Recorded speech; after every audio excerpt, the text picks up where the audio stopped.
Good evening, ladies and gentlemen, and a very, very warm welcome on behalf of Prabha Khaitan Foundation. We are delighted to have you with us. Thank you for accepting our invitation, and we hope you're going to have a very pleasant and interactive session with Mr. Manoj Muntashir. I hope you all have put off your mobile phones, please. I now request Apra Kuchal to kindly come here. Apra is from Ehsaas, and she is also the honorary convener for Prabha Khaitan Foundation Affairs, Rajasthan and Central India. Please welcome Apra. Thank you, Monica. कलम नागपुर के इस पहले संस्करण में आप सभी का स्वागत है, अभिनंदन है। कलम प्रभा खैतान फाउंडेशन की एक पहल है हिंदी भाषा को प्रोत्साहित करने के लिए, उसे बढ़ावा देने के लिए। प्रभा खैतान फाउंडेशन एक गैर सरकारी संगठन है जो संस्कृति के प्रचार प्रसार एवं सामाजिक कल्याण का कार्य करता है। प्रभा खैतान फाउंडेशन अपने अनूठे प्रयासों से हिंदी, अंग्रेजी, उर्दू, अरबी, फारसी और क्षेत्रीय भाषाओं को बढ़ावा देता है और उनके लिए काम करता है। Thank you so very much. On this junction, I'd like to call upon the General Manager of the hotel, Mr. Bali, to kindly address all of us. Gentlemen, it's a pleasure to play host this evening, a very, very special one, to such an august gathering. It's our pleasure to be associated with the Prabha Khaitan Foundation. On its first leg, the very first chapter,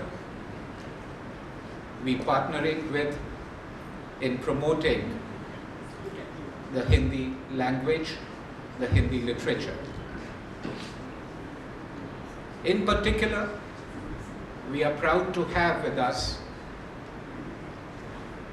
Mr. Sandeep Baturia, the trustee of the Prabha Khaitan Foundation. And I'm sure we look forward to have him with us more often in the future too. A platform to promote Hindi literature, and I'll start in English. Of course, the influence of almost 200 years of British association in our country has left its indelible mark on our minds, on our hearts, on our psyche and all. And it's very, very difficult to rub it off, given the fact that we all grew up in that environment. Our grandparents were born and brought up under the British Raj. Our parents, partly under the British Raj, partly post-partition in independent India, and of course, majority of us were into the independent India. But the influence had been so indelible, and we still continue to fight with it to rub it off. And standing before you, I had to take help from Ms. Kuchal to assist me in blowing a welcome note in Hindi. So allow me to take a paper out from my pocket and to try for the first time in my career and attempt to welcome you all in Hindi, and if I do go wrong somewhere, it's my personal attempt with an objective of promoting Hindi literature, and the first thing in that would be to try and do it my own self. So I'll make an effort, and if I do go wrong, do forgive me for that. So here I go, ladies and gentlemen. आप सभी साहित्य प्रेमियों का इस खुशनुमा दोपहर में स्वागत है। शाम हो गई अब। रेडिसन ब्लू की तरफ से मैं आप सभी का कलम श्रृंखला के आज के होने वाले इस पहले सत्र में अभिनंदन करता हूं। कलम श्रृंखला प्रभा खेतान फाउंडेशन की अभिनव पहल है, जिसे महल और सांस्कृतिक गतिविधियों को बढ़ावा देने वाली एहसास विमेन ऑफ नागपुर अग्रणी समाचार संस्था लोकमत के सहयोग से हॉस्पिटैलिटी पार्टनर रेडिसन ब्लू द्वारा आयोजित किया जा रहा है। कलम श्रृंखला के प्रस्तुतिकर्ता श्री सीमेंट हैं। कलम का प्रमुख उद्देश्य हिंदी साहित्य और साहित्यकारों को एक जीवंत मंच प्रदान करना है। मैं मनोज बाली आप सभी का रेडिसन ब्लू की तरफ से स्वागत करता हूं। आप सभी को यहां पाकर हमें बेहद खुशी है। धन्यवाद।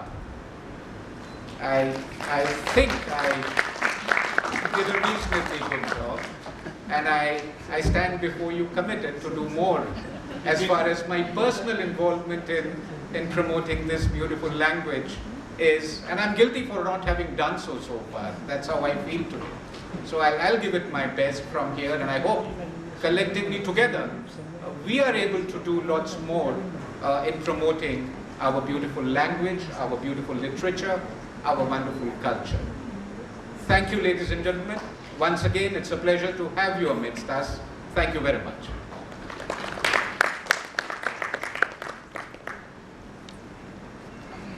Friends, without much ado, our moderator of the evening, Dr. Lokendra Singh. He is a well-known neurosurgeon of this part of the world, as a director of SIMS, as a poet with highest award of Maharashtra Hindi Sahitya Academy Award, and writer of 4 novels, and as an elected president of the Neurological Society of India in 2020. Ladies and gentlemen, please welcome with a loud applause Dr. Lokendra Singh, our moderator.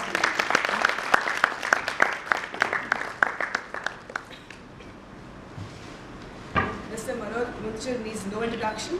Without introduction.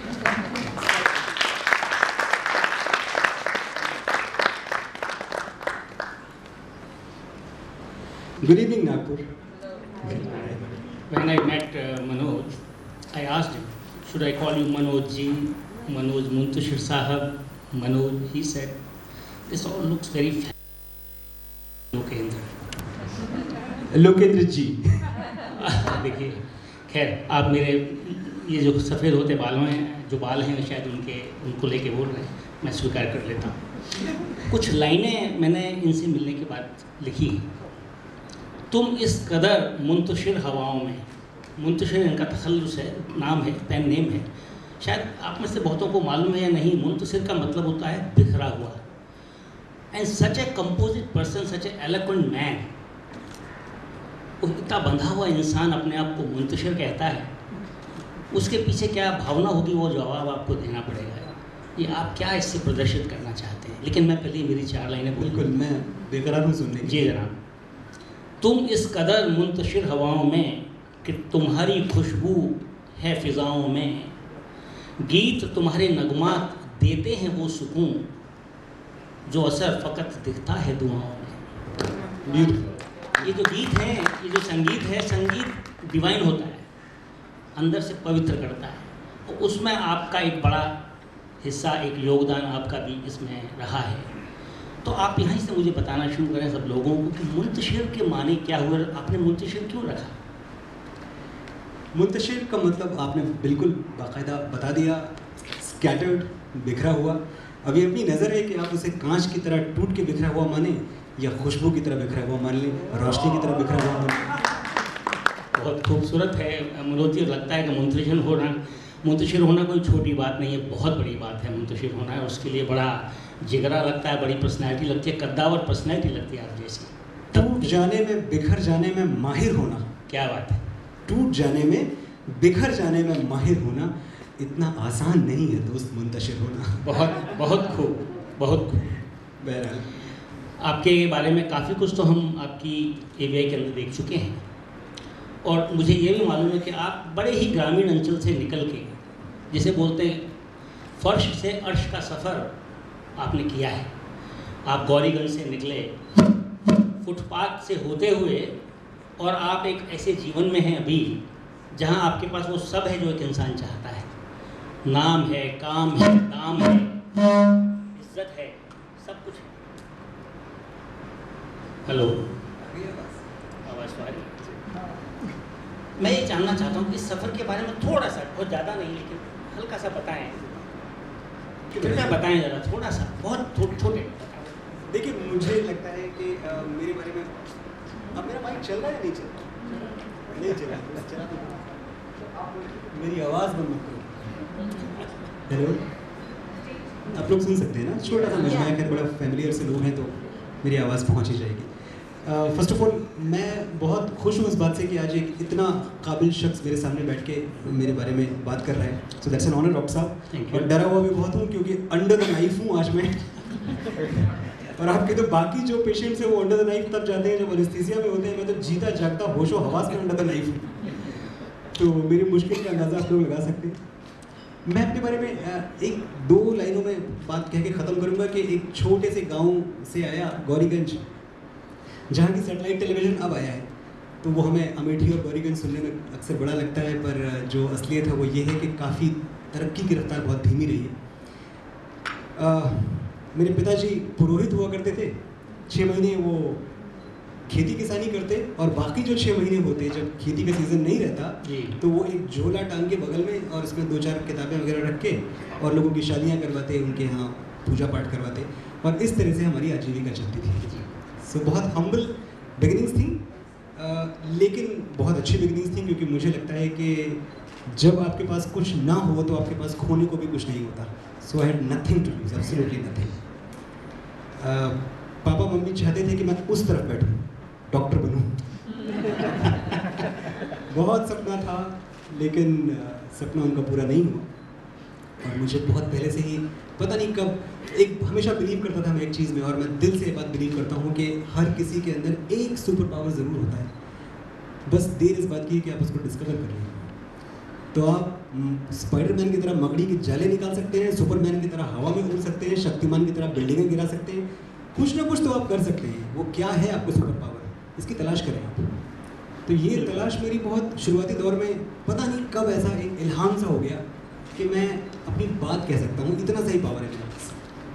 बहुत सही बोला आपने, लेकिन मैं खुश हूँ कि आप डॉक्टर नहीं बने, क्योंकि इस प्रोफेशन में पूजे जाने से लेके कूटे जाने तक का समय तो कम से कम ये भय आपको नहीं है। नहीं, ये भय है डॉक्टर साहब। मैं इनफैक्ट ये बताऊँ तो ये जिस प्रोफेशन में मैं हूँ जी, यहाँ भी दोनों का खतरा बराबर रहता है।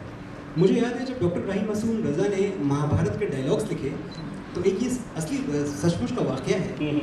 तो उस वक्त उनको बहुत सारी तारीफ़ें भी आया करती थी और बहुत सारी गालियाँ भी आया करती थी, क्योंकि आप एक मुसलमान हो के कैसे एक हिंदू जो एपिक है उसके लिए डायलॉग लिख सकते हैं, दुनिया भर की फालतू की बातें जो होती हैं। तो एक बार किसी ने पूछा डॉक्टर इब्राहिम मासूम रज़ा से कि आप कैसे इसको आप फिर भी लिख रहे हैं, आप इतने सारे एपिसोड्स आपने लिख लिए। तो उन्होंने अपने कमरे में एक तरफ इशारा किया जहाँ 2 पोटलियाँ रखी हुई थी। एक पोटली बहुत भारी थी और एक पोटली छोटी सी थी। तो जो छोटी सी पोटली थी उन्होंने कहा देखो ये गर्मियों वाली चिट्ठियाँ जो मेरे लिए आई हैं, और ये जो बड़ी वाली पोटली है ना ये तारीफ़ों वाली और शुक्रानों वाली है। तो आज भी ये पोटली बड़ी है तारीफ़ों की, इसलिए मैं लिख रहा हूँ। क्या बहुत बहुत सुंदर बात है। मैं एक भाषा का एक बड़ा, किसी भी कविता या लिखने वाले को या लेखक जो होता है, भाषा की शक्ति अगर उसके पास नहीं है तो वो बड़ा छोटा हो जाता है। मतलब वो उसकी जो कारीगरी है ना वो इतने अच्छे से हो नहीं पाती। मैंने देखा, मैंने पढ़ा आपके बारे में काफ़ी, आपको सुना भी है, आप बड़े एलोक्वेंट हैं और मुझे लगता है आपका राइट ब्रेन और लेफ्ट ब्रेन दोनों ही बहुत स्ट्रॉन्ग हैं। देखिए क्या है कि जो राइट ब्रेन हो, मैं ब्रेन सर्जन हूँ, तो राइट ब्रेन जो है वो आपका कविता का कारीगरी का दिमाग है, जो आपको बड़ी भावुक सी कविताएँ लिखने को बोलता है और इश्क भरे गाने लिखने को बोलता है। वो ऐसा लगता है कि बस जीवन में सिवाय इश्क के कुछ है ही नहीं। और दूसरा आपका जो लेफ्ट ब्रेन है वो बड़ा एब्स्ट्रैक्ट ब्रेन होता है, वो देखता है 2 दूनी 4 कैसे किया जाए। आपने जो तरक्की की है, मैं इसको गलत तरह से नहीं बोल रहा हूँ, ये मैं आपकी, क्योंकि बहुत कम इंसान हैं जिनके राइट और लेफ्ट ब्रेन का कॉम्बिनेशन बड़ा सॉलिड होता है। एंड मनोज मुंतशिर उनमें से है। मैंने इनको बहुत सारे इनके मैंने पढ़ा, वो सुने हैं और काफ़ी पढ़ा है। तो मैं इनको पहचान चुका हूँ। ये बहुत ही संतुलित व्यक्ति हैं और ऐसे व्यक्ति जीवन में बहुत ज़्यादा सफल होते हैं आगे जाके। मैं और ये भी मात्र 43 साल के हैं, अभी तो आसमान अभी बाकी है दोस्त, बहुत आप आगे बढ़ने वाले हैं, ये मैं आपको अभी से बता देता हूँ। बहुत बहुत शुक्रिया सर।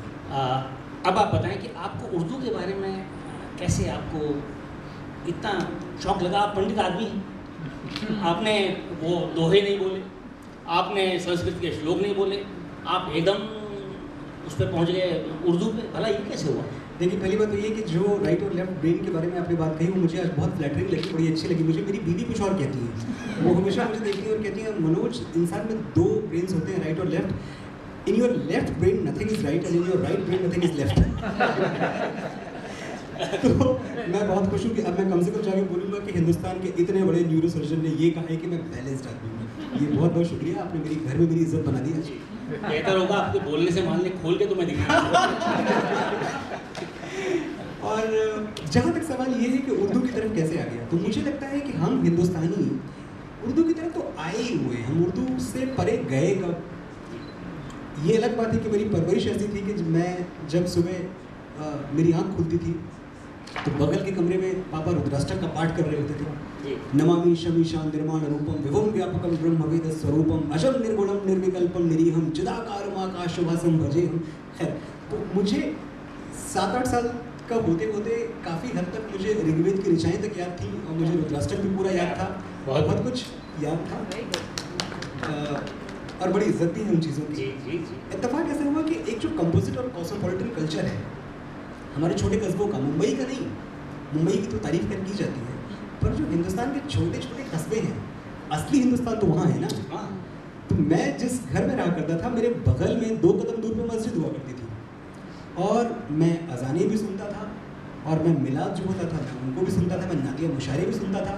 मैं बहुत छोटा सा था जब मैं जाके एक नादिया मुशारे में एक शेर पढ़ के आया था कि ये मत कहो कि सिर्फ तुम्हारे रसूल हैं, हर कौम की निगाह के तारे रसूल हैं, हम नात पढ़ रहे हैं तो हैरत की बात क्या, हमको भी नाज है, ये हमारे रसूल हैं। तो वो जो कंपोजिट कल्चर था उसने मुझे हमेशा खींचना शुरू किया अपनी तरफ और मुझे कभी लगा ही नहीं कि किसी तरह का बंटवारा है, जो अफवाहें फैलाई गई हैं पूरे देश में, उन अफवाहों पर बिलीव करने से मैं इनकार करता रहा। मैं हमेशा मानता रहा कि जो 1526-1523 का हिंदुस्तान था अकबर वाला, वही आइडियल हिंदुस्तान था और वही होना चाहिए। खैर, तो उर्दू की तरफ जो झुकाव हुआ वो कुछ यूँ हुआ कि एक दिन मुझे अपने पापा के पुराने बक्से में फटा पुराना दीवाने गालिब मिल गया। क्या? पापा ने उसे कभी नहीं पढ़ा, अब उनको किसी ने दे दिया होगा, उन्होंने बगैर पढ़े ऐसे ही रख दिया और तकरीबन वो 25-30 साल पुराना दीवाने गालिब था। तो जिसका कवर पेज पढ़ चुका था वो पूरी तरह से चिथड़ों में था, रूइंस में था। 7 साल का था मैं उस वक्त। मैंने वो दीवाने गालिब निकाला और मैंने कुछ पढ़ना शुरू किया और मुझे याद है जो पहला शेर पढ़ा, और जो दीवाने गालिब का पहला शेर है वो आप में से जितने भी लोग यहाँ बैठे हैं, मैं अगर आपको सुनाऊंगा तो आप खौफ खा जाएंगे ज़ुबान से। तो पहला शेर ये था उसका, और वही है मतलब कि नक्श फरियादी है जिसकी शोखी तहरीर का, कागज़ी है पैरहन जिस पैगरे तनवीर का, कावे कावे सख्त जानी हाय तन्हाई न पूछ, सुबह करना शाम का लाना है जुए शीर का। इसका तर्जुमा कुछ समझ में आया? नहीं आया, मुझे भी नहीं आया। इसका हिंदी में तर्जुमा कर दीजिए। एग्जैक्टली, ये तर्जुमा करने में मुझे 17 साल लगे, क्योंकि जब ये पढ़ा और कुछ समझ में नहीं आया तो उस दिन अचानक एक ख्वाहिश मन में जगी कि अगर ये गालिब ने कहा है तो कहा तो कुछ अच्छा ही होगा, लेकिन मैं समझ नहीं पाया तो ये मेरी कम इल्मी है, ये मेरे नॉलेज की कमी है, मुझे ये ज़बान सीखनी है। तो 7 साल में ये मन में बात ले ली थी कि लैंग्वेज सीखनी है। और जब मैं तकरीबन 17 साल का हुआ और मेरी गर्मी की छुट्टियाँ हुई, शायद क्लास 12 मैंने पास किया था, तो क्लास 12 से BSc फर्स्ट ईयर तक जाने के बीच में तकरीबन 4 महीने मुझे मिल गए। इन 4 महीनों में मैंने बाकायदा लैंग्वेज सीख ली। तो मस्जिदों में जाके मौलवियों के पास बैठ के कहीं पैसे तो किसी को दे नहीं सकते थे, फीस दे नहीं सकते थे, लेकिन हाँ उनसे मांग तो सकते थे। तो इस तरह से ज़बान सीखी और ज़बान सीखने के बाद आप माहौल देखें जिस माहौल में मैं बड़ा हो रहा था, वो बहुत अच्छा दौर था और शायरी का। तब तो रेडियो हुआ करता था हमारे पास, तो मुझे आज भी याद है जब आप 12:30 बजे 1:40 पे आता था प्रोग्राम जवानों के लिए, उसमें फिल्मी गाने आते थे और 12:30 बजे यू वाणी, आप भी उसका हिस्सा रहे जी। तो ये सब सुन के हम बड़े हो रहे थे। तो अब जब मैं रेडियो लगाऊं घर आके स्कूल से, तो रेडियो पे क्या चल रहा होता, कैफी आज़मी का कोई गाना चल रहा है, आशिकी जुर्म वफा जुर्म मोहब्बत है गुनाह, ये वो दुनिया है जहाँ प्यार नहीं हो सकता। ये फिल्मी गाने हैं। जी बिल्कुल। आशिकी जुर्म वफा जुर्म मोहब्बत है गुनाह, ये वो दुनिया है जहाँ प्यार नहीं हो सकता। कैसे बाजार का दस्तूर तुम्हें समझाऊं, बिक गया जो वो खरीदार नहीं हो सकता। तो ऐसे गाने आप सुन रहे हैं। तू और थी, तेरा दिल और था, तेरे मन में ये मीठी कटारी न थी, नैनों में थी प्यार की रोशनी, तेरी आंखों में ये दुनियादारी न थी। मैं जो दुख पाऊं तो क्या, आज पछताऊं तो क्या, मैंने दिल तुझको दिया। ऐसे रमैया बस्ता हुई है। ऐसे गाने सुन के मैं बड़ा हो रहा था।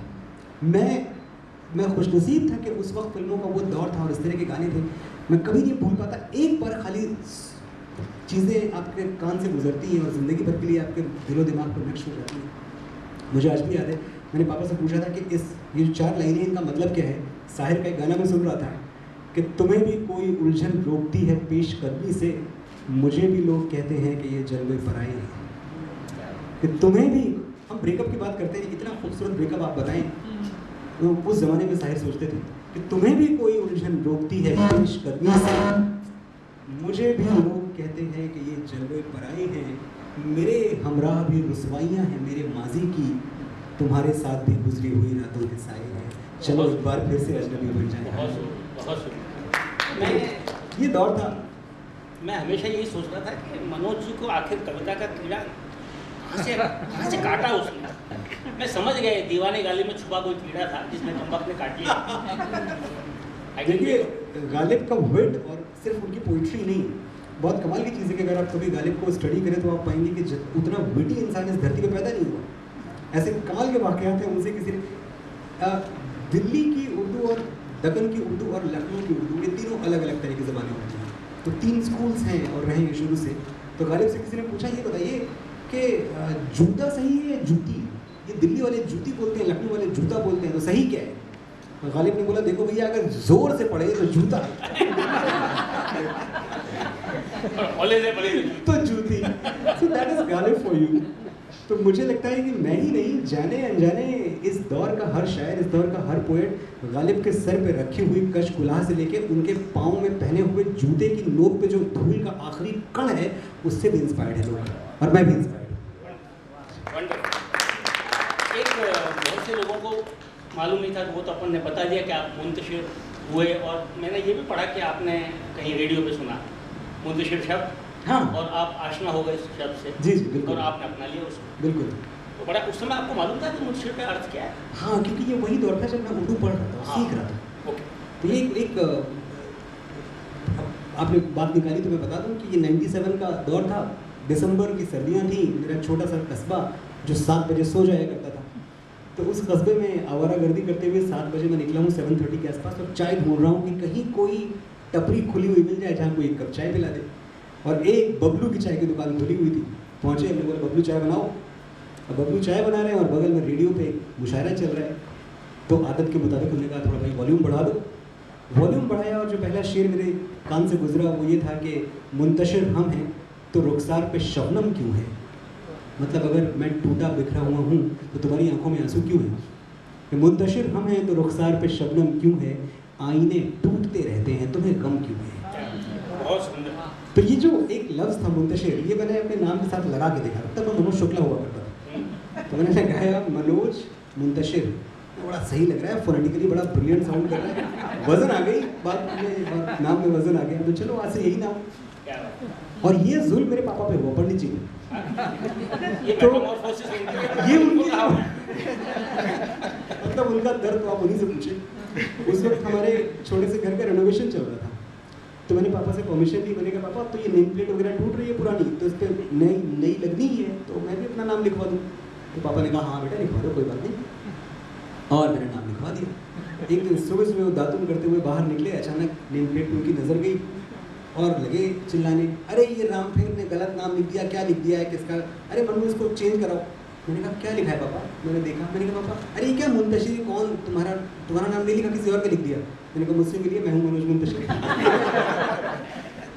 तो फिर अब उनको लगा कि मैं मुसलमान हूँ, तो ये शुरू हुई कहानी। और बगल में इसकी शिकायत भी उन्होंने मेरे मौलवी दोस्त से की कि इसको समझाइए कुछ, तो मुसलमान हो रहा है।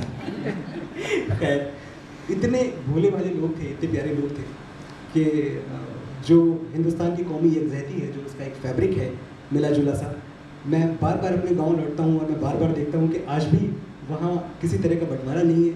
आज भी वहाँ ये नहीं समझ में आता है कि तिलक में और टोपी में फ़र्क क्या होता है। मेरा एक इसी किताब में जो आप लोग पढ़ने वाले हैं, इसमें एक शेर है कि माफ़ करे नादानी मेरी, मैं मूर्ख पढ़े लिखइयों में, मुझे फ़र्क मालूम नहीं है लड्डू और सिवैयों में। लेकिन एक बात है मनोज जी कि जो ग्रामीण अंचल में जो शब्द होते हैं, जो भाषा का प्रयोग होता है, उसमें अक्सर अश्लील भाषा नहीं होती है और ये अश्लील भाषा के जो गाने अभी आने लगे, मैं जानता हूँ कि अगर क्या आप बताएंगे कि मनोज मुंतशिर ने आखिर में बम्बई में आके किया क्या, क्या क्या परिवर्तन लाया मनोज मुंतशिर? मैं पहले एक बात आपसे कहूँगा, आपकी बात बहुत अच्छी है कि जो हमारा फोक है, और वो फोक, मैं यूपी के फोक की बात नहीं कर रहा, मैं हिंदुस्तान के किसी भी इलाके के फोक की बात कर रहा हूँ, जो उसकी रिचनेस है और जो उसकी सादगी है। हम अगर कुछ नया ना सीख के, बड़ा जोर देते हैं लोग, ये नया सीखो वो नया सीखो, मैं कहता हूँ जो पुराना है खाली अगर उस पर अमल कर लोगे तो ज़िंदगी बन जाएगी, उससे अच्छा कुछ है ही नहीं। आप जाएँ वापस और देखें कि जो हमारा फोक है, जो हमारा लिटरेचर, जो गाँव का लिटरेचर है, उसमें आपको क्या क्या चीज़ें मिलती हैं। सोना लेने पी गए, मुरा सूना कर गए देश। पी मतलब पिया, कमाने गए। सोना लेने पी गए, मुरा सूना कर गए देश। सोना मिला ना पी मिले, मुरे चांदी हो गए केस। तो इंतज़ार और विरह की इससे खूबसूरत तस्वीर आपको कौन से लिटरेचर में मिल जाएगी जो ऐसे लोग बोल के चले गए हैं।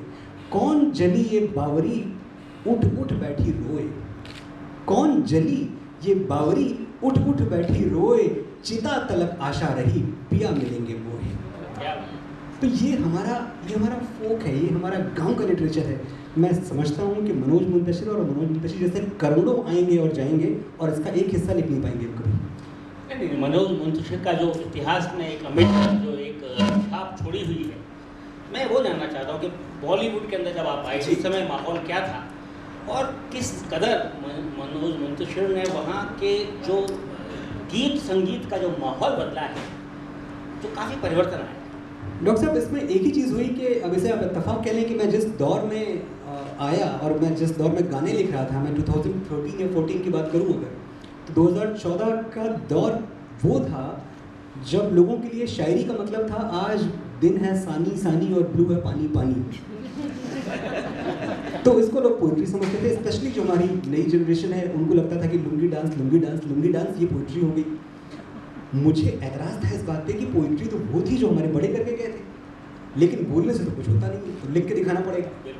तो जब मुझे मौका मिला तो मैंने उसी दौर में आज दिन है सानी सानी और ब्लू है पानी पानी के बीच लिखा था कि तू मेरी नींदों में सोता है, तू मेरे अश्कों में रोता है, सरगोशी सी है ख्यालों में, तू ना हो फिर भी तू होता है, गलियाँ तेरी गलियाँ। तो मुझे लोगों ने डराया काफ़ी, इनफैक्ट मुझे बहुत बार कहा गया कि ये गलती मत करो, जो दौर चल रहा है उसके साथ बह जाओ, अगर अपना करियर बनाना है तो। मैंने कहा करियर बनाने के लिए तो कभी मनोज मुंतशिर यहाँ आया ही नहीं था, मैं तो अपनी बात कहने आया था, मुझे एक ही तरीके से बात कहनी आती है, वो तरीका ये है। इत्तेफाक ये हुआ कि जब साल भर के बाद लेखा जोखा होता है गानों का, तो ये जो आंकड़े आए वो आंकड़े चौंकाने वाले थे, और आंकड़े ये आए कि साल का सबसे ज़्यादा स्ट्रीम किया जाने वाला गाना कोई रैप सॉन्ग या कोई पब सॉन्ग या कोई क्लब सॉन्ग नहीं था, गलियाँ था, जो पूरी तरह से शायराना गाना था। साल का सबसे ज़्यादा यूट्यूब पे देखा जाने वाला गाना और यूट्यूब पे ट्रेंड होने वाला गाना गलियाँ था। तो ये रिजल्ट्स आने के बाद अचानक लोग चौंक गए and they woke up to poetry all of sudden, और वहाँ से एक रिवोल्यूशन आया। और मैं समझता हूँ कि वो और आज तक फिर पोइट्री ने फिल्मों का साथ नहीं छोड़ा। वन ऑफ गाने वैसे आते रहते हैं जिन पे एतराज़ हमें हो सकता है, होता भी है, कुंडी ना खड़काओ राजा, बट नहीं, लेकिन आपके आने के पश्चात इसमें कोई, इस बात में कोई शक नहीं है, शुबा नहीं है कि गानों का जो स्तर था वो बहुत बढ़ गया। उसमें जो कविता थी वो उसकी जान बनी, उसकी रूह बनी, और पीके बोस या अपना टाइम आएगा, इस तरह के जो गंदे गाने थे, मैं कहता हूँ कि उससे निजात मिली है, उससे निजात में ताजगी आई है, एक खुशबू आया है, खुशनुमा माहौल बना है। आपने शब्दों के जो जाल रचे हैं कविता के अंदर, वो ऐसा लगता है कि कविता के साथ सीधे हृदय में उतर रहे हैं। मुझ जैसा 62 साल का आदमी अपने आप को 26 का समझने लगता है। डॉक्टर साहब एक बात मैं कहूँगा इस पे, और जब समुद्र पे पुल बन रहा था रामेश्वरम से लंका के लिए, तो बड़े बड़े भालू, वानर, रीछ अपनी पीठ पे चट्टाने लाद के समुद्र में डाल रहे थे ताकि पुल बने। अचानक भगवान श्री राम की नज़र जाती है कि एक गिलहरी है जो समंदर किनारे की रेत अपने बदन पे मलती है और लाके समुद्र में झाड़ देती है। तो भगवान राम ने उसको उठाया, गोद में बड़े प्यार से पुचकारा और पूछा, तुम क्या कर रही हो? उसने कहा, देखो मैं चट्टाने तो उठा नहीं सकती, मैं पत्थर तो उठा नहीं सकती, लेकिन समुद्र पे सेतु बन रहा है, मैं अपने हिस्से की रेत तो समुद्र में डाल ही सकती हूँ। क्या बात। तो मनोज मुंतशिर सिर्फ इतना कर रहा है कि अपने हिस्से की रेत समुद्र में डाल रहा है। हो सकता है ये मनोज मुंतशिर का ये बड़प्पन है कि अपने आप को गिलहरी समझते हैं, ये जामवंत हैं जिन्होंने हनुमान जी को भी बताया कि तुम समुद्र पार कर सकते हो। ये बड़प्पन है मनोज आपका। और इसी बड़प्पन को छुपा के और अपने आप को छोटा समझना, मतलब छोटे से मतलब विनम्र रखना, छोटा नहीं बोलना, विनम्र रखना, ये बड़ा मुश्किल काम है। जिस मुकाम पे आप आज हैं वहाँ ऊपर देखने के लिए लोगों को ऊपर देखना पड़ता है, उनकी टोपी गिर जाती है।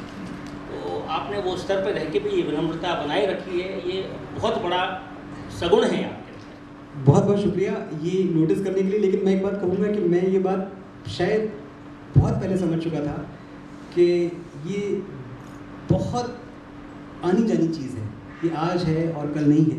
तो मैंने कभी शोहरत को सीरियसली लिया ही नहीं। मेरी एक नज़्म है कि आज आग हैं कल हम पानी हो जाएंगे, आज आग हैं कल हम पानी हो जाएंगे, आखिर में सब लोग कहानी हो जाएंगे। तो ना मेरी आवाज़ हमेशा गूंजेगी, ना सुनने के लिए हमेशा तुम होगे। ना मेरी आवाज़ हमेशा गूंजेगी, ना सुनने के लिए हमेशा तुम होगे। तिनका तिनका पड़ा मिलूंगा मैं भी कहीं, और कहीं पर रेशा रेशा तुम होगे। जैसे सूखे फूल दबे हों पन्नों में, गए दिनों की एक हो जाएंगे, आखिर में सब लोग कहानी हो जाएंगे। तो जब आखिर में कहानी होना ही है तो क्यों सीरियसली लेना है इस चीज़ को? शोहरत की बुलंदी भी पल भर का तमाशा है, जिस शाख पे बैठे हो वो टूट भी सकती है। ये सोच हर एक को नहीं मिलता है, उसके लिए ईश्वर देता है ये सोच, हर एक के लिए संभव नहीं। इसलिए तो भांति भांति के हर उपवन में गुलाब भी होते हैं, गेंदा भी होता है, तो वहाँ झाड़ झंखड़ भी होते हैं। ये संसार विचित्र है, कायनात में अजीब अजीब सी चीज़ें रहती हैं। आप जैसे व्यक्ति भी रहते हैं जो महकते हैं और महकाते हैं। क्या बीच में आपका एक दौर आया था जब इलाहाबाद में थे आप, आकाशवाणी कुछ समय के लिए? नहीं, मैं वहाँ कोई जॉब नहीं करता था। हाँ। इनफैक्ट आकाशवाणी ही मेरे पास एक जरिया था। मैं इलाहाबाद यूनिवर्सिटी में पढ़ाई कर रहा था, तो और मुझे ये पता था कि मैं थोड़ा बहुत देख लेता हूँ, तो मुंबई तो तब आ नहीं सकता था, पढ़ाई पूरी करनी थी, पापा को लाके सर्टिफिकेट दिखाना था कि देखिए हम BSc करके आ गए हैं, अब ग्रेजुएट हो गया आपका बेटा। तो वो बहुत ज़रूरी था उनके लिए, जीने मरने का सवाल था। तो उस दौरान मैं इलाहाबाद आकाशवाणी जाता रहा और वहाँ कभी कभी मौका मिलता रहा तो अपनी बात कहता रहा वहाँ जाके। आपका जो मुंबई का संघर्ष रहा है, जो भी आपके चाहने वाले हैं वो पढ़ चुके हैं, जानते हैं, मैं बहुत ज़्यादा उसके बारे में नहीं पूछना चाहता हूँ। पर आपने 1.5 साल फुटपाथ में निकाला और वहाँ आप गरीबों के बीच में रहे, जबकि आपका घर था, खेती थी, माँ बाप थे, आप वापस भी जा सकते थे। लेकिन शायद एक जुनून थी, एक ज़िद थी आपकी, आँखों में सितारे थे और पेट में आग थी कि कुछ तो कह के जाऊँगा, कुछ तो करके जाऊँगा। लेकिन वो 1.5 साल ने आपको क्या सिखाया? क्या उसने आपको एनरिच किया as a poet, as a कवि, एज ए शायर? Did it help you? मेरे ख्याल से ये जो बाकी के 18 साल हैं ये उन्हीं 1.5 सालों की वजह से हैं। और ज़िंदगी एक बहुत टाइट स्क्रीन प्ले है। स्क्रीन प्ले पता नहीं आप लोगों में से कितने लोग उसके फॉर्मेट से वाकिफ़ हैं। जब कोई पिक्चर लिखी जाती है तो वो सीन्स में बांट के लिखी जाती है, सीन 1 से लेकर सीन 72 तक या सीन 80 तक एक पिक्चर होती है। तो अगर मैं मान लूँ कि आज मैं सीन 72 पे खड़ा हुआ हूँ और मैं बहुत खुश हूँ कि हाँ मेरी ज़िंदगी अच्छी है, तो मैं सीन नंबर 13 की शिकायत नहीं कर सकता। अगर वो सीन नंबर 13 ना होता तो सीन नंबर 72 भी ना होता।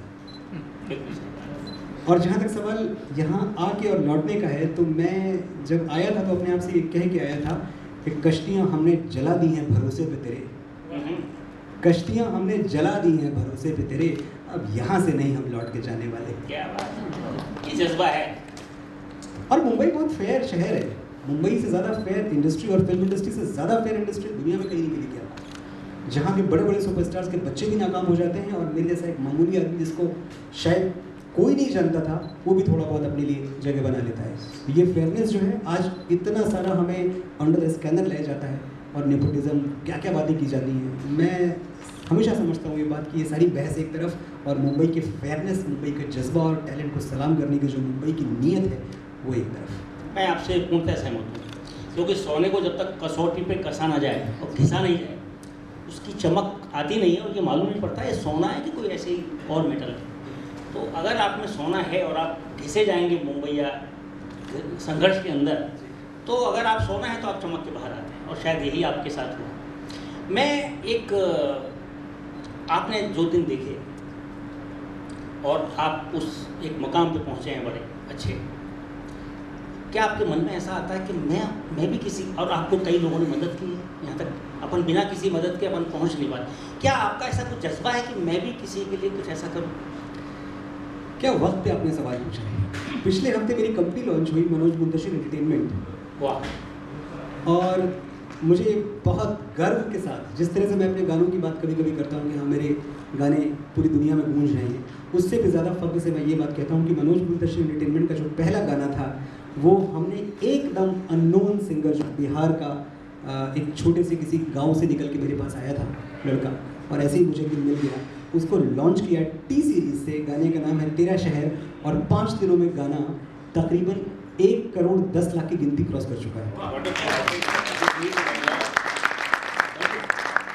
तो आज वो लड़का जो मेरे पास 6 महीने पहले, मैं कैसे बताऊं आपको कि किस बुरी हालत में आया था, आज मुझे बहुत अच्छा लगता है जब लोग मेरी कंपनी में फ़ोन कर रहे होते हैं उसके इवेंट्स के लिए, बड़े बड़े रेडियो चैनल्स फ़ोन कर रहे हैं कि सर उसकी डेट मिल जाएगी क्या, और वो उसी एक सफ़ेद टी शर्ट में आगे खड़ा होता है, और मैं देखता हूँ और मैं उसकी आंखों में वो मनोज मुंतशिर देखता हूँ जो मैंने शायद 18 साल पहले मुंबई के फुटपाथों पे छोड़ दिया था। तो पूरी कोशिश है मेरी कि जो नया टैलेंट है और जिस लायक भी मैं हूँ, और इससे ज़्यादा सच्चाई से और इससे ज़्यादा जोर दे के बात नहीं कह सकता मैं कि मैं एकदम हाजिर हूँ। मेरा ऑफिस है, उसके दरवाजे 24 घंटे खुले हुए हैं। अगर किसी में भी वो पोटेंशियल है, किसी में भी कुछ कर गुजरने का वो जज्बा है, और आर्ट है, गलतफहमी नहीं है, क्योंकि आर्ट बहुत गलतफहमी देती है आपको। प्रॉब्लम ये है कि हम में से हर किसी को लगता है कि हम लिख तो सकते ही, लिखने में क्या है। हम में से हर किसी को लगता है गा तो लेते ही हैं, एक्टिंग तो कर ही लेते हैं, इसमें क्या है। लेकिन ये बहुत बड़ा आर्ट है। एक बार अपने आप को तोड़ लें आप और बंद कमरे में खुद से बात कर लें, और अगर आपके अंदर से आवाज़ आती है कि यही करने के लिए आप पैदा हुए हैं, तो जिस लायक मनोज मुंतशिर है वो हाजिर है। बहुत बहुत, और ये जज्बा मुझे बहुत अच्छा लगा आपका कि जिस मुकाम से आप निकले, जिस ग्रामीण अंचल से आप निकले, जो सफ़र आपने तय किया, ऐसे किसी और मुसाफिर की जो जीवन की राह में कहीं अपने मंजिल के पहुंचने के पहले थपेड़े खा रहा है, उसको एक उंगली पकड़ा के अगर आप एक मंजिल तक ले जाएं, जज्बा बहुत बहुत अच्छा जज्बा है, बड़ा पायस है, और इसको बनाए रखने में बड़ा ज़रूरी है ये जज्बा। मनोज, ये बताएं कि जो पहला स्वाद होता है ना सफलता का, वो आदमी ज़िंदगी भर भूलता है। आप क्या वो क्षण डिस्क्राइब कर सकते हैं जब पहली बार आपको लगा आहा, मतलब आप लेटे हुए थे वहाँ फुटपाथ पे, और वहाँ से लगा, अरे यार ऐसा आश्चर्यजनक, ऐसा अंदर से एक कौन सा क्षण था वो? डॉक्टर साहब, प्रैक्टिकली अगर मैं बात बताऊँ ना, तो ऐसे लम्हों पे आप कभी फिंगर रख नहीं सकते अपनी कि ये वो दिन था, क्योंकि ये हमेशा it's a series of events, it's a chain of events. एक दिन रातों रात कभी होता नहीं है। और जब आप रियलाइज़ करते हैं कि अच्छा ये हो गया, अच्छा कल मैं फुटपाथ पे था, आज मैं यहाँ हूँ, अब तो मैंने आईफा भी जीत लिया, अब तो 10 अवार्ड्स भी आ गए, अब तो गाने टॉप 10 में हैं या टॉप पे हैं, ये सब इतने टुकड़ों में होता है कि आप कभी ठहर के उसका स्वाद, उसका रस ले ही नहीं पाते। तो ये शायद दुनिया की हर कामयाबी का एक ट्रैजिक पार्ट है कि आप गुजर जाने के बाद उसे याद ज़रूर करते हैं, पर जब आप वो कामयाबी जी रहे होते हैं तो आपको कभी उसका स्वाद आता नहीं। लेकिन एक बात से आप मेरे से सहमत होंगे कि आदमी जो खुशगवार क्षण होते हैं ना वो भूल जाता है, लेकिन जो दुख दर्द के क्षण हैं, तकलीफ के, टूटन के, वो आदमी नहीं भूलता। ये तो अच्छी चीज़ है। हाँ, और स्पेशली एक राइटर के लिए तो ये खजाना है हमारी। There is nothing called a bad experience, it's just experience. जितने टुकड़ों में दिल टूटता है, जितने टुकड़ों में बढ़ता है, उतना तो हम रोशन होते हैं। मेरा एक शेर था कि सलाम करते हैं रस्ते भी उस मुसाफिर को वो जिसके पाँव में हर रोज़ छाले आते हैं। क्या बात है। सलाम करते हैं रस्ते भी उस मुसाफिर को, वो जिसके पाँव में हर रोज़ छाले आते हैं। मैं अपने दिल की दरारें न भरने दूंगा कभी, इन्हीं दरारों से मुझ में उजाले आते हैं। क्या बात है। बहुत ये बताइए, आखिर में कहाँ तक जाना चाह रहे हो आप, किस ऊंचाई को प्राप्त करना चाह रहे हो? और मुझे एक बात बताएं, आप क्या पूरी तरह संपूर्णता प्राप्त करना चाह रहे हैं? क्योंकि मेरा कथा है, मैं बोलना चाहूँगा, आप बहुत बोल चुके, एक मिनट भी बोलूँगा। गुजारिश है मेरी, आप प्लीज। कि हर ख्वाब हकीकत न हो जाए कहीं, वाह क्या बात है। हर ख्वाब हकीकत न हो जाए कहीं, हर ज़रूरत, हर चाहत ज़रूरत न बन जाए कहीं। वाह अरे रहने दे कुछ आसमां परवाजों को, वाह मज़ा जीने का कम न हो जाए कहीं। क्योंकि जब तक ज़िंदगी में जद्दोजहद नहीं होगी, अपूर्णता नहीं होगी, तो फिर जीने का मज़ा क्या है? संपूर्णता मतलब फिनिश, अंत। बिल्कुल। तो वो अपूर्णता कहीं रखना चाहते हो कि नहीं रखना चाहते हो भाई? तो बहुत खाली हूँ। बहुत खाली हैं, क्या बात है। तो आप क्या क्या करना चाहते हैं? मैं ये सब ताना बाना मैंने इसलिए बुना कि आप चाहते क्या, अब बताएं। देखिए डॉक्टर साहब, दुनिया को भले ये गलतफहमी हो जाए कि मैं किसी तरह से माली तौर पे कामयाब होने के लिए, या बड़े बैंक बैलेंस के लिए, या बड़ी गाड़ियों के लिए, या बड़े अवार्ड्स और ट्रॉफीज़ के लिए, या इस एवी के लिए मैं लिखता हूँ। मैं सिर्फ लिखने के लिए लिखता हूँ, बाकी चीज़ें अपने आप हो रही हैं। मुझे सिर्फ एक बात पता होती है कि हर इंसान को एक लम्हा ऐसा मिलता है जब उसके अंदर खुदा की पूरी ताकत होती है। मैं जब अपने कंप्यूटर पर बैठा होता हूँ और मेरे सामने एक सिचुएशन होती है, और जब मैं लिखता हूँ कि औरत पर हाथ डालने वाले की उंगलियाँ नहीं काटते हैं उसका गला, तो मुझे पता है कि ये इतनी देर के लिए मेरी उंगलियों में खुदा आया था, इतनी देर के लिए मुझसे उसने ये चीज़ें लिखवाई जो पूरा देश, पूरी दुनिया, रहती दुनिया तक ये चीज़ें दोहराई जाएंगी। तो मैं इस चीज़ को बहुत एंजॉय करता हूँ। मैं आज भी समझता हूँ जब मेरे सामने ये केसरी के गाने आते हैं और जब वो लाइनें आती हैं कि ओ माई मेरी क्या फ़िक्र तुझे, क्यों आँख से दरिया बहता है, तू कहती थी तेरा चांद हूँ मैं और चांद हमेशा रहता है। बहुत सुंदर। तो मैं समझता हूँ कि कोई बेटा अपनी माँ के लिए कभी मरता नहीं है। तो ये I am the chosen one कि मुझसे ये चीज़ें करवाई जा रही है, मुझे मौका दिया जा रहा है ये करने का। तो उतनी सी मेरी कहानी है, बाकी सब कुछ it's just a by product, it's happening. मेरा इसमें कोई कंट्रीब्यूशन नहीं है। आपका कंट्रीब्यूशन कैसे देखिए मैं बताऊँ। गुलजार साहब का एक कंट्रीब्यूशन रहा है कि बड़े गांव के अंचल से देसी शब्द निकाल के लाते थे। आपने गाने में लिखा टैंटुआ। अब ये टैंटुआ कितने लोगों को मालूम होगा? टैंटुआ दबा देंगे। ये जो देखिए कैसा है, ग्रामीण अंचल के जो शब्द होते हैं, देहाती जो शब्द होते हैं, उनका अपना एक सौंधी महक होती है, खुशबू होती है उनकी, जो बिल्कुल जिसे बोलते हैं उसमें कुछ गड़बड़ नहीं रहती, ऐसी एक। तो ये जो शब्द आपने ढूंढ ढूंढ के निकाले हैं। दूसरा फिर मुझे आश्चर्य होता है कि आपने पंजाबी में भी लिखे, आपने राजस्थानी में लिखे हैं, उत्तर प्रदेश की भाषा का और पूर्वी या उसका तो उसमें आपने है ही। आपने एक इंग्लिश गाना भी लिखा है जहाँ तक मुझे याद आ रहा है। हाँ, बहुत पहले। हाँ, मैंने पढ़ाई आप पे पूरी की है। बहुत डिटेल में गया, बहुत डिटेल में। इनफैक्ट मैं इस बात के लिए संदीप जी को, अपरा को, मैं इन सबको बहुत मुबारकबाद देना चाहूँगा, और प्रियंका को, कि आपने एक ऐसे शख्स के सामने आज मुझे बिठा दिया जो मेरे बारे में मुझसे ज़्यादा जानता है। मैं सर्जन हूँ, अगर मेरा एक भी स्टेप गलत हुआ तो गड़बड़ हो जाती है। मुझे लगता है कि अब थोड़ा सा हम आपको एक्चुअली आपके बारे में काफ़ी हद तक हम जान चुके हैं।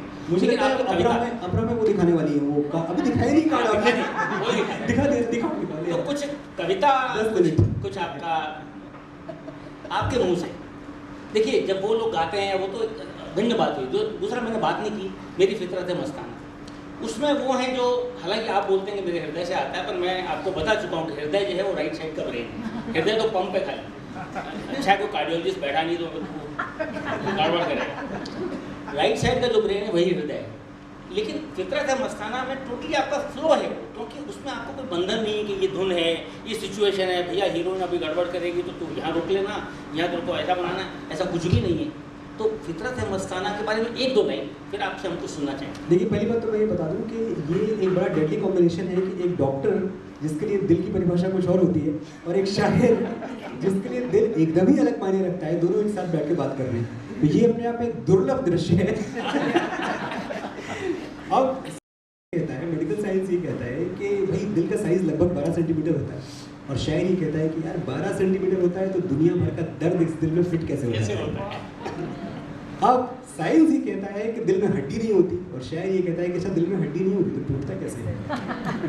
तो ये मैं और आप हमेशा मुखालिफ रहेंगे, लेकिन हाँ एक बात बिल्कुल सही है कि ये जो किताब है मेरी फितरत है मस्ताना, मेरी फितरत है मस्ताना की पॉपुलैरिटी और उसकी कामयाबी में बहुत बड़ा हिस्सा संदीप जी का है, संदीप भदौरिया जी का।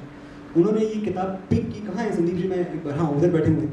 ये किताब इन्होंने पता नहीं क्यों पिक कर ली, एक से एक अच्छा लिखने वाले थे इनके पास, लेकिन इन्होंने ये किताब पिक की और तकरीबन मुझे लगता है 12 या 13 कलम मैं कर चुका हूँ।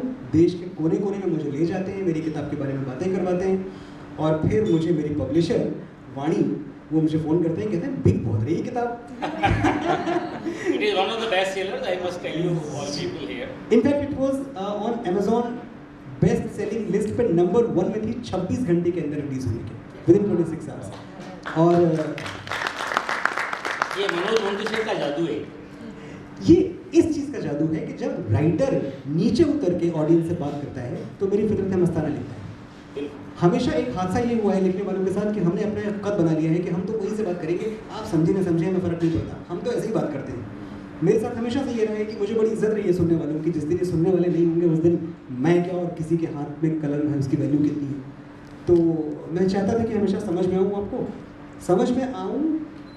अक्सर लोग समझ में तब नहीं आना चाहते जब उनके पास कहने को कुछ होता नहीं है, तो वो भारी भरकम शब्दों की भीड़ में छुप जाते हैं कि चलो ठीक है तुम समझे ही नहीं तो क्या कमेंट करोगे।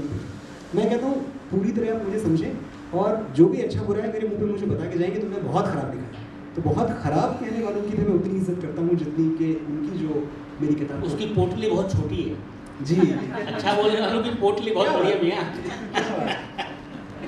कुछ सुनाइए। मुखालफत से मेरी शख्सियत संवरती है, जी। बशीर बद्र का शेर था, डॉक्टर बशीर बद्र का। मुखालफत से मेरी शख्सियत संवरती है, मैं दुश्मनों का बड़ा एहतराम करता हूँ। खैर अब सुनाने का हुक्म हुआ है और मेरे ख्याल से 5 मिनट ही बचे होंगे, तो क्या आप इश्क सुनेंगे या कुछ और सुनेंगे? क्या आपके मन में क्या चल रहा है आप बता दें। Romance like it never goes out of fashion. हाँ तो मुझे क्या याद आ रहा है, चलिए अपनी बुक से एक नज़्म मैं आपको सुनाता हूँ। मैं हिंदुस्तान के उन चंद लोगों में से हूँ जो एक तरफा प्यार का झंडा थाम के चलते रहते हैं हमेशा, और मैं हमेशा ये मानता रहा कि जब तक मेरा प्यार आपकी ज़िंदगी में दखल नहीं दे रहा है तब तक मुझे अकेले तौर पे एक तरफा तौर पे आपको चाहने का हक है, मुझसे वो हक कोई ले नहीं सकता। और मैं ये भी मानता रहा कि बड़े से बड़ा इंसान इस दुनिया का, बड़े से बड़ा कामयाब इंसान, बड़े से बड़ा कामयाब सर्जन जब बंद कमरे में अकेले बैठता होगा तो ये ज़रूर सोचता होगा कि यार सब कुछ मिल गया पर वो एक लड़की कुछ अधूरा रह जाता है। टूटे दिल का तराना है ये। अभी नीलम जी है नहीं तो आप बोल सकते हैं। नहीं नीलम जी तो खैर बेचारी यूज्ड टू हो चुकी है, इससे क्या करेंगे। तो मुझे एक नज़्म अपनी याद आती है कि वो मेरा चांद 100 टुकड़ों में टूटा जिसे मैं देखता था आँख भर के। बहुत सुंदर। वो मेरा चांद 100 टुकड़ों में टूटा जिसे मैं देखता था आँख भर के, जहाँ पर लाल हो जाते हैं आंसू मैं लौटा हूँ उसी हद से गुजर के। मुझे मालूम है शामें तुम्हारी किसी के नाम लिखी जा चुकी हैं, मुझे मालूम है शामें तुम्हारी किसी के नाम लिखी जा चुकी हैं, मगर मैं क्या करूं कि मेरी घड़ियां तुम्हारे वक्त पे अब तक रुकी हैं। मेरी हो तुम ये कोई ना कहेगा, मगर ये सच तो फिर भी सच रहेगा, मैं तुमसे प्यार करता था, मैं तुमसे प्यार करता हूँ। बहुत सुंदर मनोज जी। ये कैसा राब्ता है मेरा तुमसे, ये थोड़ी 2 मिनट लेकिन मैं खत्म ही कर। नहीं प्लीज कंटिन्यू, अभी 5 मिनट है अपने पास। ये कैसा राब्ता है मेरा तुमसे, तुम्हें खोने से डरता था, तुम्हें खोने से डरता हूँ, मैं तुमसे प्यार करता था, मैं तुमसे प्यार करता हूँ। जहर बरसा है क्या नींदों पे मेरी, या मेरी आंखों में नश्तर गड़े हैं, वजह क्या है कोई समझाए मुझको, ये मेरे ख्वाब क्यों नीले पड़े हैं। जहर बरसा है क्या नींदों पे मेरी, या मेरी आंखों में नश्तर गड़े हैं, वजह क्या है कोई समझाए मुझको, ये मेरे ख्वाब क्यों नीले पड़े हैं। तसल्ली अपनी अपने पास रखो, मुझे ये दर्द की रातें हैं प्यारी, ये मेरा इश्क है मेरा रहेगा, ज़रूरत ही नहीं मुझको तुम्हारी। क्या बात, तसल्ली अपनी अपने पास रखो। मुझे कहा गया था कि अरे तुम पढ़ाई पे ध्यान दो, मतलब उसी इंसान ने जिसके लिए मैंने सब कुछ छोड़ दिया, तो मुझे तसल्ली दी गई कि कोई बात नहीं, पढ़ाई पे ध्यान दो, करियर बनाओ। गली के उस कॉर्नर पे था वो मकान। बिल्कुल। तसल्ली अपनी अपने पास रखो, मुझे ये दर्द की रातें हैं प्यारी, ये मेरा इश्क है मेरा रहेगा, ज़रूरत ही नहीं मुझको तुम्हारी, खलिश अब तक मेरे दिल में दबी है, मुझे जो कल थी वो ज़िद आज भी है, मैं तुमसे प्यार करता था, मैं तुमसे प्यार करता हूँ, तुम्हारी खैरियत के वास्ते मैं दुआएं तब भी पढ़ता था, दुआएं अब भी पढ़ता हूँ, मैं तुमसे प्यार करता हूँ। बहुत सुंदर। और इसका आखिरी बंद है जी, इसी पे हम शायद अलविदा कहेंगे दूसरे को, कि भटकती रह गई एक रात मेरी, तुम्हारे बाजुओं में सो न पाई।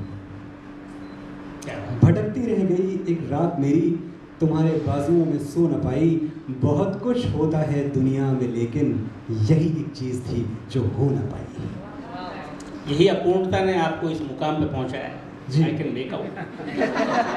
तो भटकती रह गई एक रात मेरी, तुम्हारे बाजुओं में सो न पाई, बहुत कुछ होता है दुनिया में लेकिन यही एक चीज़ थी जो हो न पाई। हवा में घर बनाया था कभी जो, उसी के सामने बेबस पड़ा हूँ, तुम्हारे बिन दरीचा कौन खोले, कई जन्मों से मैं बाहर खड़ा हूँ। बहुत सुंदर, बहुत सुंदर। ये दिल जो पन्ना पन्ना फट चुका है, कभी पढ़ना कि इस पर क्या लिखा है।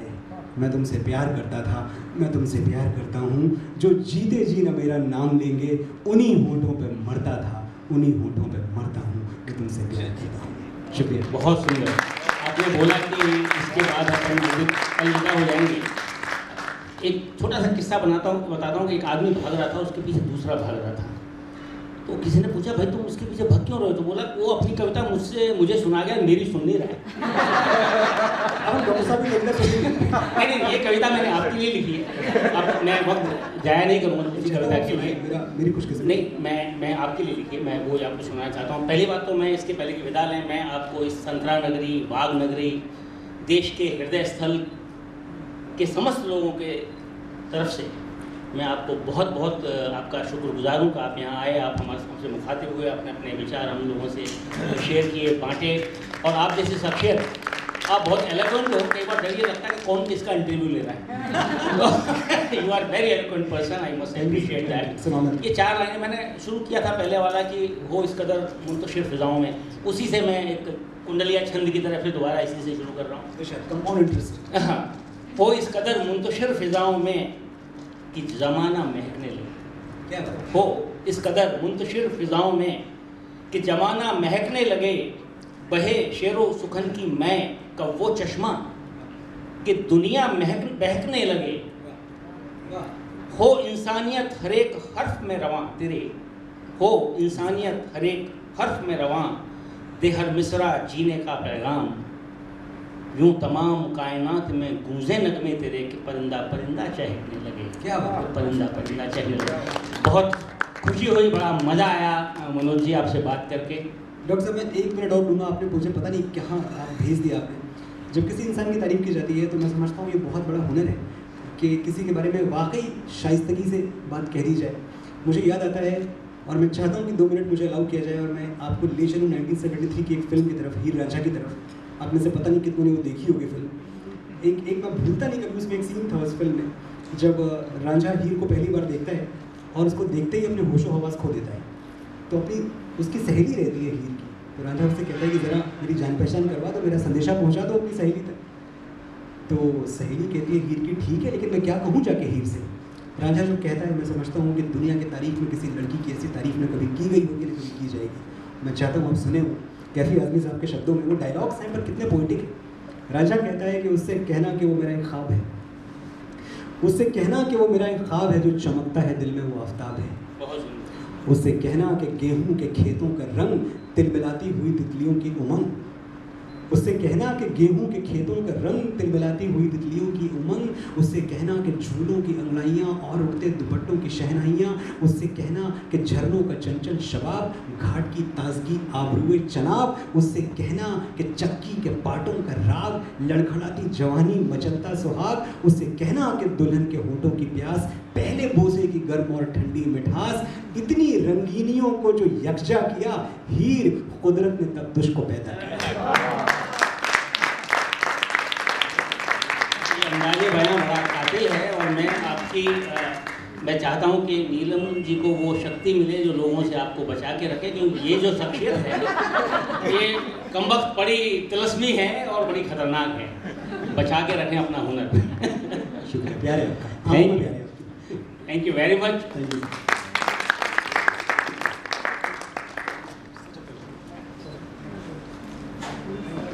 Thank you so much, Doctor. Thank you, Manojji. I don't think I have to say anything to any of us. The chemistry was brilliant.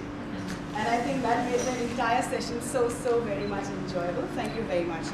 Friends, we have a little time for some quick questions. आप लोगों को किसी कोई प्रश्न पूछना है तो yes, Nimish? Mike? दो जुड़े हुए सवाल जी।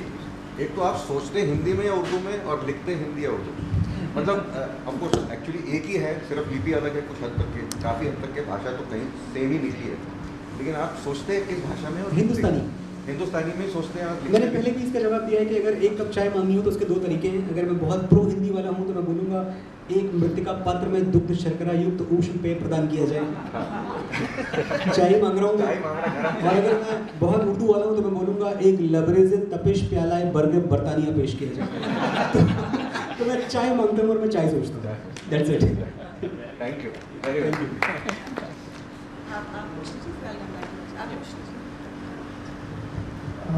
Manoj sir, good evening. बहुत आसान सा सवाल है कि अक्रॉस द आर्ट हमने देखा है कि हमारे पास में स्कूल्स अवेलेबल है for acting, for music, for fine arts, but हमने अभी तक अकेडमिक से दूर रखा है writing as an entire genre को।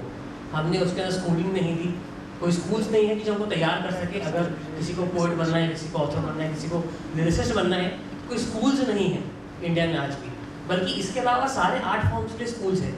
तो इस पर क्या राय है, क्या ऐसी स्कूल्स होनी चाहिए, नहीं होनी चाहिए? नहीं होनी चाहिए। इसलिए नहीं होनी चाहिए क्योंकि ये एक ऐसा आर्ट फॉर्म है ना जो आप लेबोरेटरी में कल्चर नहीं कर सकते। आप शायर पैदा होते हैं, आपके डीएनए की पेयरिंग होती है, जो आपको पैदा होते ही पता चल जाती है कि ये मेरे अंदर है।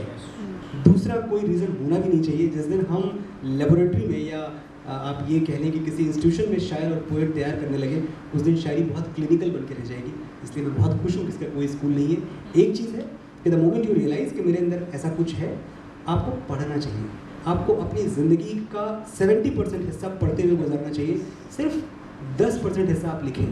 मैं समझता हूँ कि जब तक आपको दूसरों की 2000 कविताएं ज़बानी याद ना हो, आपको अपनी पहली कविता लिखने का अधिकार नहीं है। सो इट्स लाइक पढ़ना भरना है, छलकना है, बगैर भरे तो छलक नहीं सकते।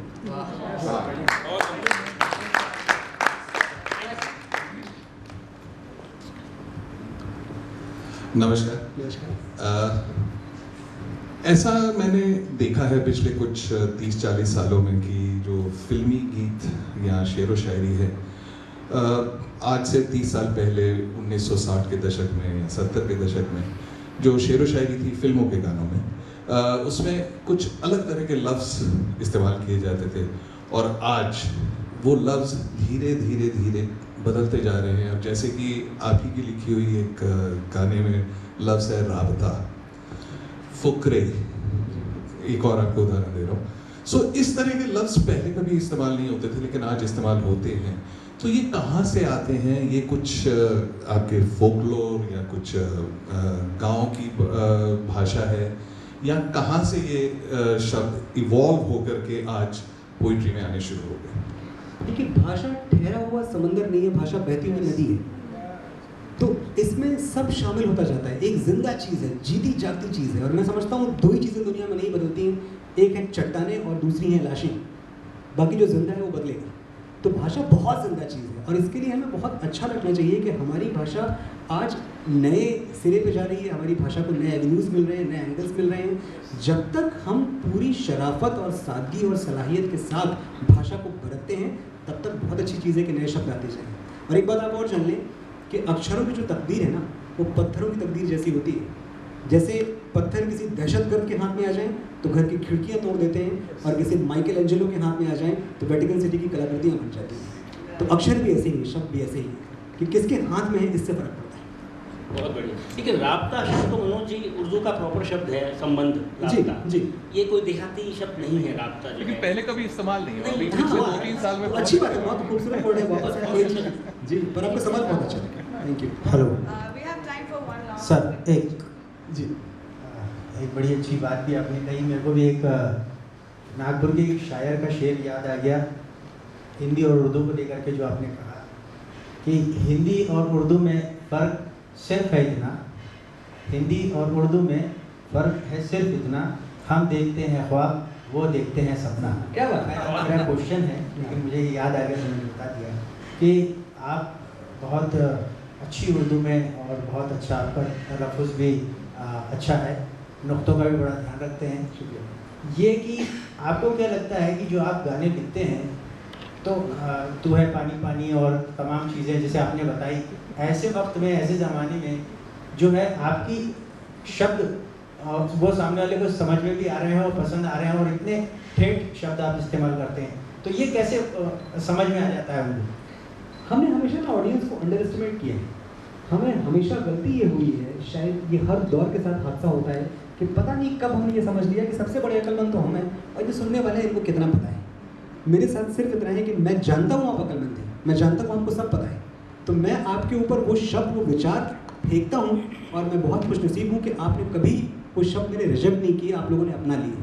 मतलब वो गहराइयाँ, वो सलाहियत सुनने वालों की मेरे लिखने की काबिलियत नहीं है।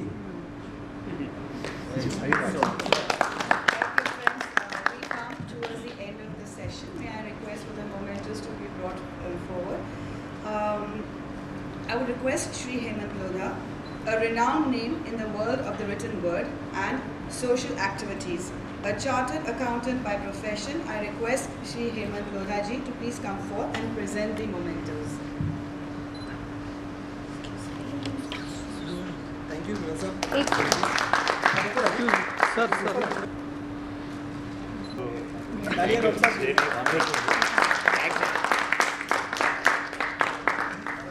Thank you, Hemant ji.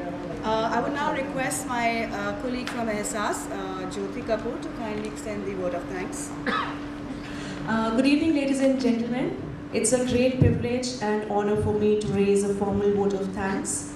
We have a wonderful combination here of two people who deal with heart, one with knife and one with words. That's amazing. So on behalf of Prabha Khaitan Foundation and Ehsaas team, I would like to thank Mr. Manoj Muntashir sir for giving all of us an unforgettable experience and evening. And इसके जो आपने बोला sir, मैं कुछ उसमें से आपका कुछ निकाल के उसको दोहराना चाहूँगी। मैं इतना इन्होंने वो बोला तकल्लुफ़ और वो वर्ड्स तो हमें नहीं आते क्योंकि इतना हिंदी लैंग्वेज से हम मुतासिर नहीं हैं। जितना मैं समझ सकी मैं उतना बोल पाई सर। जैसे आपने बोला, आपके किस्से सुनाने का अंदाज़ और बात बताने का अंदाज़ बहुत ही नायाब है, बहुत ही निराला है। ये सुनने के बाद मुझे लगता है एक हफ्ते तक तो मेरे ऊपर वो इम्प्रेशन रहेगा। मैं जो बात करूँगी हिंदी में उस अंदाज में करूँगी और मेरे घर वाले मुझसे परेशान ना हो, इसका मैं ध्यान रखूँगी। Thank you so much for that sir. और आपने जो अपना तकल्लुस निकाला है, मेरे ख्याल से उसको तकल्लुस ही बोलते हैं, जो आपने मुंतशिर रखा है, वो जो आपने चीज़ निकाली है, वो जो आपका एक आइडिया वहाँ से आया है, वो मुझे बहुत इंटरेस्टिंग लगा। मेरा बिल्कुल एक कैचिंग पॉइंट इस पूरे इवेंट का एक मुझे वो लगा कि आपका अगर उतना अंदाज़ आप में हो और वो चीज़ अगर आप चाहते हो तो वो कहीं भी आपको छोटी सी जगह से मिल सकती है। Thank you so much. और आप बहुत अच्छी हिंदी बोलती है, मैं बता दूँ। Thank you so much sir. आपसे ये कॉम्प्लीमेंट मिलना मेरे लिए बहुत बड़ी बात है। Thank you for that. Comfortable है, बहुत ईज़ के साथ आप बोल रही हैं। कोशिश करती हूँ सर, क्योंकि हिंदी हमारी एक मातृभाषा है। हम जैसे इनिशियली सर ने भी बोला कि ब्रिटिशर्स के राज में रह के हम लोग काफ़ी ज़्यादा इंग्लिश के ऊपर कंसंट्रेट करते रहे हैं। उसको अपनी नई जनरेशन जो है, नई पीढ़ी जो आ रही है, उसको हिंदी देना बहुत ज़रूरी है, जो कि लोग उससे बच्चे भागते हैं। तो उसको पकड़ने की मेरी कोशिश है, कब तक सफल होती है मुझे पता नहीं। और आपने जैसे सर कहा कि अपने हिस्से की रेत, अगर हर कोई इस पूरे संसार को, दुनिया को और सोच बदलने में डालता रहे और अपनी कहानी ख़त्म होने से पहले थोड़ा सा एक कंट्रीब्यूशन कर दे हर किसी की लाइफ में, तो हम इस पूरे वर्ल्ड को, इस पूरी सोच को काफ़ी हद तक बदल सकते हैं। Thank you so much for that sir. And thank you so much for the entire thing sir, we highly appreciate your presence here. And we would also like to thank Dr. Lokendra Singh ji for conducting the entire program with such an engaging and interesting, conversation with Manoj ji. Thank you so much sir for that. We would also like to extend thanks to Mr. Sandeep Budoria ji. He's a trustee, Prabha Khaitan Foundation, and Mrs. Apara Kuchal, Ehsaas Women India, for taking time out from their busy schedules and making it to Nagpur. Thank you. We wish to thank our media partner Lokmat, the press, the media fraternity who have been very helpful. Our big thanks to our hospitality partner Redison Blue. Lastly, we wish to extend our sincere thanks to all of you having made it to the event today. We really appreciate your time with us. Thank you, ladies and gentlemen. We hope you all really had a good time like we all did. Have a great evening and goodbye. Thank you. Last but not the least, we have the book by Manojji at the back over there. I request one family to take one book, and please, you're welcome to get it autographed by him. So thank you so much for that.